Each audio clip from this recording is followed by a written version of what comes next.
안녕하세요, 락서입니다. 지난 영상에서 말씀드린 것처럼 오늘은 디스토피아 작품들을 몇 권 소개해드릴까 합니다. 이것만 읽으면 디스토피아 완전 정복, 5권으로 끝내는 디스토피아 문학 탑5, 이런 느낌으로요. 그런데 그건 사실 너무 어그로니까 이것만 읽으면 디스토피아 조금 정복 정도로 할까요? 5권으로 맛보는 디스토피아. 오늘 소개해드릴 책은 총 5권이고요. 순서대로 말씀드리면은 첫 번째는 가장 인문학이 좋은 책, 두 번째는 가장 유명한 책 2권을 다룰 거고요. 세 번째는 개인적으로 재미있게 읽은 디스토피아 문학, 네 번째는 좀 가장 현실적인 디스토피아 문학을 소개해 볼까 합니다. 자, 그럼 바로 시작하겠습니다. 가장 인문학이 좋은 책은 로이스 로리의 기억 전달자 더 기버입니다. 제가 분명히 책을 사서 서평도 썼었는데 책이 어디 갔는지 모르겠어요. 그래서 갖고 있던 원서만 보여드릴게요. 이게 표지는 똑같거든요. 그런데 어째 딱 봐도 아무도 절대 네버 에버 사서 읽을 것 같지 않은 표지죠. 표지 좀 바꾸면 참 좋으련만. 책의 줄거리를 간단하게 말씀드리자면 12살 조나스라는 소년을 주인공으로 하는데요. 이 소년이 살고 있는 사회는 표면적으로는 아무 문제가 없습니다. 실제로 다들 잘 지내고요. 이 사회의 특징 중 하나라면 12살 때 직위 수여식이 거행된다는 것인데요. 한마디로 평생 직업이 12살 때 정해진다는 것이죠. 거기서 주인공 조나스는 기억 보유자로 선정이 되게 됩니다. 이 사회에 단 한 명만 갖는 직업인 기억 보유자의 후계자로 선정이 된 것이죠. 이 직업은 말 그대로 기억을 보유하는 직업이에요. 명망이 상당히 높은 직업인데 이 기억 보유자로 선정된 조나스는 몇 가지 지침을 받게 됩니다. 그 중에 몇 가지만 소개해 드려볼게요. 세 번째 조항, 이 순간부터 당신은 무례함을 금지하는 규칙들을 지키지 않아도 됩니다. 어떤 주민에게 어떤 질문이든 할 수 있고 그에 대한 답을 들을 수 있습니다. 다섯 번째 지침, 이 순간부터 당신은 꿈을 이야기하는데 참여해서는 안 됩니다. 일곱 번째, 당신은 임무 해제를 신청할 수 없습니다. 여덟 번째, 당신은 거짓말을 해도 됩니다. 어떤가요? 좀 이상하죠? 기억을 전수받는 과정에서 조나스는 점차 자신이 살고 있는 사회가 이상하다는 것을 느낍니다. 과연 기억 보유자로서 조나스는 어떤 선택을 하게 될까요? 이 책의 주안점이라고 한다면은 선택이라고 할 수 있어요. 선택한 것과 선택할 수도 있었던 것들. 이 사회에서 다른 이들은 선택을 할 수가 없거든요. 다 선택되어지죠. 점차 진실을 알아가지만 그 어떤 진실도 주변과 공유할 수 없는 조나스. 모두가 행복하지만 홀로 불행한 조나스입니다. 이런 주인공의 고뇌와 마지막 선택이 이 작품의 재미라고 할 수 있습니다. 또한 이 작품은 같은 세계관을 공유하는 3개의 작품이 더 있습니다. 파랑채집과 메신저, 태양의 아들. 비룡소에서 역시 번역이 되어 있으니 관심 있으시다면 같이 읽어보시는 것은 어떨까요? 진짜 마지막으로 이 책은 원서가 어렵지 않은 편이에요. 그래서 원서 읽기를 도전하시는 분들에게는 추천하는 책이기도 합니다. 화이팅! 가장 유명한 책 첫 번째는 역시 아마 다들 예상하셨을 조지 오웰의 1984입니다. 두말할 필요가 없이 거의 디스토피아의 정점으로 여겨지는 작품이죠. 오늘 소개할 다른 작품은 몰라도 이 작품은 대부분 아실 테니까요. 1984의 세계는 초강대국 3개가 서로 전쟁을 벌이고 있습니다. 이 중에 영국 사회주의, 영사라고 불리는 곳에 주인공 윈스턴 스미스가 살고 있죠. 그는 영사의 당원으로 공무원이라고 할 수 있어요. 그런데 이 사회는 벽에는 영사를 지배하는 빅브라더의 포스터가 어디든 붙어 있고 텔레스크린이 집집마다 설치되어 있어 당원들을 감시합니다. 조금이라도 엄한 말을 했다가는 쥐도 새도 모르게 사상경찰에게 끌려가죠. 이렇다 보니 당원들은 누구도 서로를 믿을 수가 없습니다. 어느 날부터 윈스턴은 어떤 젊은 여자가 자신을 따라다닌다고 느껴요. 자신을 감시하는 사상경찰이라고 생각하죠. 그러던 중 여자가 윈스턴에게 쪽지를 건네는데 사실 이런 행위도 되게 위험한 행위거든요. 그리고 거기에는 전혀 상상할 수 없는 충격적인 내용이 적혀 있습니다. 윈스턴과 여자의 관계는 과연 어떻게 될까요? 주인공은 당으로부터 벗어날 수 있을까요? 1984는 읽고 또 읽고 곱씹을수록 정말 뛰어난 수작입니다. 다만 쉬운 작품은 아니죠. 이 책의 핵심이라고도 볼 수 있는 당의 슬로건이 있는데요. 전쟁은 평화, 자유는 굴종, 무식은 힘. 이는 단순한 반어법이 아닙니다. 이 슬로건에 담긴 무시무시한 진의는 이해하고 나면 이 말을 무릎을 탁 하고 치게 만들죠. 또한 윈스턴과 내부당원 오브라이언의 대화도 주의 깊게 읽어볼 부분인데요. 겉보기에 거짓과 폐허로 가득 찬 이 영사가 얼마나 견고하고 무서운지 그들의 대화를 통해 확인하게 됩니다. 1984는 조금 어려운 것만 빼면 추천해도 모자라지 않는 작품입니다. 정말 불멸의 고전이죠.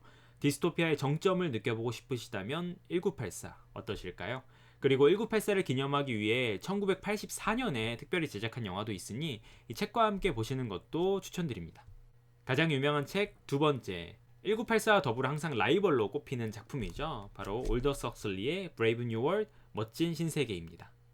역시 간략한 줄거리 얘기해 드릴게요. 이 작품의 화자는 크게 두 명인데요. 전반부에는 버나드 마르크스, 후반부에는 야만인 존의 시각에서 이야기가 서술됩니다. 멋진 신세계는 거의 완벽해 보여요. 인공수정을 통한 인구 증가, 철저한 계급 사회지만 모두가 만족하고 살고, 과학의 발달로 노화가 사라지고, 성적 쾌락의 추구가 제한 없이 권장되면서 모두에게 적절한 마약, 소마가 배급되는 사회죠. 각자는 각자의 위치에서 행복을 누리고 있습니다. 다만 어쩐 일인지 계급이 알파인데도 알파답지 않게 생긴 버나드는 열등감에 시달리는 인물입니다. 모두가 행복한 사회에서 버나드는 불만을 툭툭 내뱉고 다니죠. 전반부에서는 이런 버나드의 시각을 통해 멋진 신세계의 특징을 보여주고요. 후반부에는 멋진 신세계 밖에서 태어난 존이 돌아와 경험한 반어적인 의미의 멋진 신세계를 보여줍니다. 이 과정에서 존은 혼란을 느끼고 광기로 이윽고 치닫게 되죠. 멋진 신세계의 재미있는 점은 1984는 정반대로 쾌락을 통해 굴러가는 디스토피아를 보여준다는 것입니다. 1984에서는 성욕이 금지되어 있지만 멋진 신세계에서는 그렇지 않죠.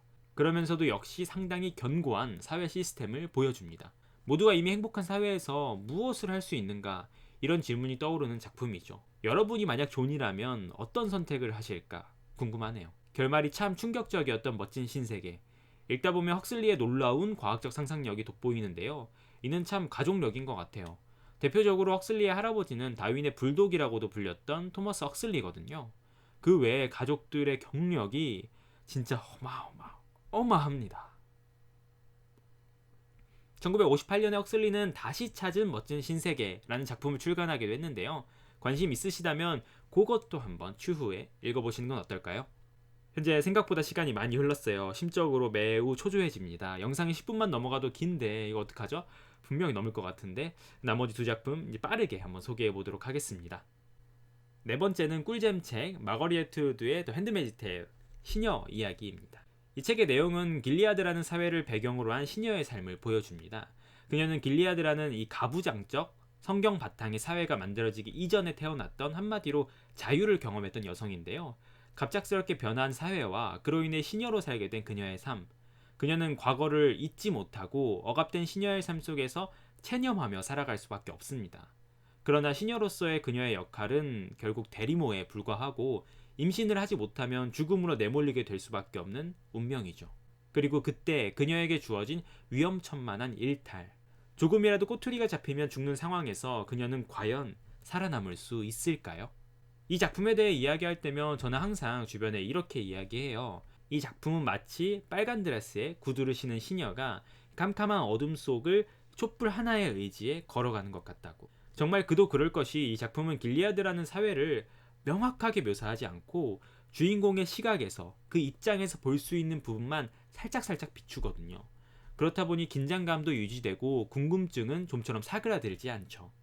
참고로 이 작품은 더 핸드메이드 테일이라는 이름으로 드라마되어서 2017년에 드라마계의 가장 권위 있는 상 에미상을 수상을 하기도 했습니다. 정말 꿀잼이라고 하니 드라마라도 꼭 추천드립니다. 저도 아직 못 봤지만요. 마지막으로 가장 현실적인 작품인데요. 그동안 다른 작품들은 다소 현실과는 거리감이 느껴지셨겠지만 이 작품은 그렇지 않습니다. 코리 닥터로우의 리틀 브라더입니다. 1984의 빅브라더가 생각나는 작품이죠. 이 작품은 샌프란시스코 배경에 스마트폰도 나오고요. 지하철도 나오는 아주 최근을 배경으로 하는 작품입니다. 17살의 컴퓨터에 관심이 많은 마커스 옐로우라는 소년이 어느 날 친구들과 학교를 땡땡이 치고 게임을 하러 밖에 나오는데요. 그때 주변에서 마침 테러가 발생하고 모든 것이 혼란에 빠집니다. 그러다가 친구 한 명이 군중 중 하나에게 칼에 찔려 피를 흘리는 와중에 이상한 사람들이 다가와 마커스와 친구들을 태우고 갑니다. 테러범인 줄 알았던 이들은 알고 보니 DHS, 우리나라로 치면 국정원인데요. 마커스와 친구들을 테러 용의자로 그 자리에서 긴급 체포한 것이죠. 감옥에서의 끔찍한 경험, 마커스는 가까스로 나오긴 했지만 칼에 찔렸던 친한 친구 데일은 나오지 못했습니다. 마커스는 자신의 주특기를 활용해 복수를 준비하죠. 17살 해커의 국가를 상대로 한 복수극이랄까요? 이 작품이 우리에게 더욱 현실적으로 여겨지는 것은 마커스가 단순한 테러 지역 근처에 있었다는 이유만으로 영장 없이 체포되고 취조받는 모습이 2016년 대테러 방지법 논란을 떠올리게 하기 때문입니다. 당시 야당에서 필리버스터 했던 것도 기억하실 것 같아요. 어쩌면 우리의 이야기가 될 수도 있었다는 점에서 더욱 현실적으로 느껴지는 작품이죠.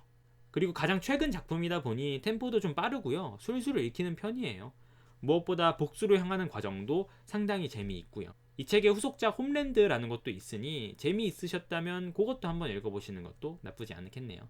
마지막으로 이 작품과 관련된 국내 1인 개발자가 만들었던 게임이 있는데요. 핸드폰 게임인데 레플리카라는 게임입니다. 게임으로 접하시면 또 새롭지 않을까 싶습니다. 드디어 디스토피아 문학 추천이 끝났습니다. 간단하면서 전혀 간단하지 않았던 추천. 그래도 정말 다 추천하는 작품이니 이런 장르를 좋아하신다면 꼭 읽어보세요. 지금까지 락서였고요. 이번 영상도 재미있게 보셨다면 좋아요와 구독을 꼭 부탁드립니다. 저는 또 다음 컨텐츠 고민하러 이제 가보겠습니다. 다음에 올게요. 안녕.